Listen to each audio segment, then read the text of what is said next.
আজ Netflix, NASA, Airbnb সবকিছু যে প্ল্যাটফর্মের উপর দাঁড়িয়ে আছে সেটা হলো অ্যামাজন ওয়েব সার্ভিসেস বা AWS। কিন্তু জানেন কি, এই বিপ্লবের শুরুটা হয়েছিল এমন এক সময় যখন অ্যামাজন ছিল কেবল একটি বইয়ের দোকান মাত্র। আর এর জন্ম যার মাথা থেকে, তিনি এন্ডি জেসি। এন্ডি জেসি জন্মগ্রহণ করেন নিউ ইয়র্কের স্কার্সডেলে শহরের মিডল ক্লাস ফ্যামিলিতে। স্কার্সডেলে হাই স্কুল থেকে তিনি স্কুল জীবন শেষ করেন। এখানেই তার লিডারশিপ আর স্পোর্টসের প্রতি আগ্রহ ফুটে ওঠে। পড়াশোনার পাশাপাশি তিনি রেডিও স্টেশনে স্পোর্টস অ্যানালিস্ট হিসেবে কাজ করা শুরু করেন। এটা তাকে আর্লি লাইফে কমিউনিকেশন স্কিলস ও কনফিডেন্স গড়ে তুলতে সহায়তা করে। জেসি সবসময় টিম ওরিয়েন্টেড এবং ডিসিপ্লিন ছিলেন। তার আশপাশের লোকেরা বলতো, জেসির মধ্যে এক ধরনের স্ট্র্যাটেজিক কিউরিসিটি আছে। সে সবসময় জানতে চাইতো কোনো জিনিসের ভেতরে কিভাবে কাজ করে। 1997 সালে হার্ভার্ড বিজনেস স্কুল থেকে MBA শেষ করে চাকরি নিলেন অ্যামাজনে। তখন সেটা মাত্র কয়েকশো মানুষের কোম্পানি। তিনি কাজ শুরু করেছিলেন মার্কেটিং ও বিজনেস ডেভেলপমেন্টে। কিন্তু সবচেয়ে বড় সুযোগ এলো 2003 সালের দিকে। অ্যামাজন তখন মূলত অনলাইন বইয়ের দোকান থেকে রিটেল জায়ান্টে রূপান্তর হওয়ার পথে। কোম্পানি প্রতিদিন নতুন নতুন প্রোডাক্ট অ্যাড করছে, সেজন্য তাদেরকে ভেতরের tech infrastructure, server, database, storage continuously develop করার প্রয়োজন দেখা দিচ্ছিল।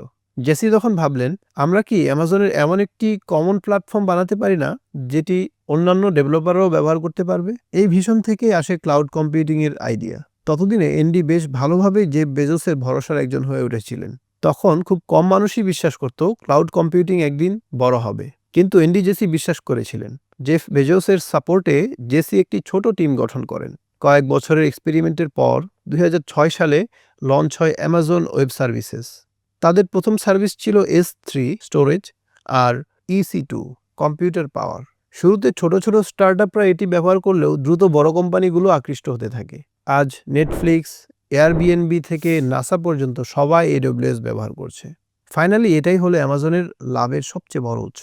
বছরের পর বছর জার্নি শেষে AWS-কে বিশ্বের সবচেয়ে বড় ক্লাউড প্ল্যাটফর্ম বানানোর পর 2021 সালে জেফ বেজোস CEO পদ ছাড়লেন, আর অ্যামাজনের নেতৃত্ব চলে গেল এনডি জেসির হাতে। একজন সাধারণ এমপ্লয়ি হিসাবে শুরু করে তিনি পৌঁছে গেলেন বিশ্বের অন্যতম শক্তিশালী কর্পোরেশনের শীর্ষে। এর পেছনে থাকা এনডি জেসির লিডারশিপের কিছু অন্যতম ফিচার ছিল লং টার্ম ভিশন। সবাই যখন ই-কমার্সে ব্যস্ত ছিল, তিনি ভবিষ্যতের কথা চিন্তা করে ক্লাউড বেছে নিয়েছিলেন। কাস্টমার ফার্স্ট মাইন্ডসেট, তিনি সবসময় গ্রাহকদের সমস্যার জায়গা থেকে সমাধান খুঁজতেন। এক্সিকিউশন পাওয়ার, শুধু আইডিয়া নয়, টিম বানিয়ে কালচার গড়ে তুলে সেটিকে বাস্তবও করিয়ে দেখিয়েছেন। এনডি জেসি প্রমাণ করেছেন, শুধু টাইটেল বা ফাউন্ডার হয় নেতৃত্ব নয়, ভীষণ পরিশ্রম আর বিশ্বাস থাকলে একজন কর্মীও কোম্পানির DNA বদলে দিতে পারে আর হয়ে উঠতে পারে ইতিহাসের অংশ।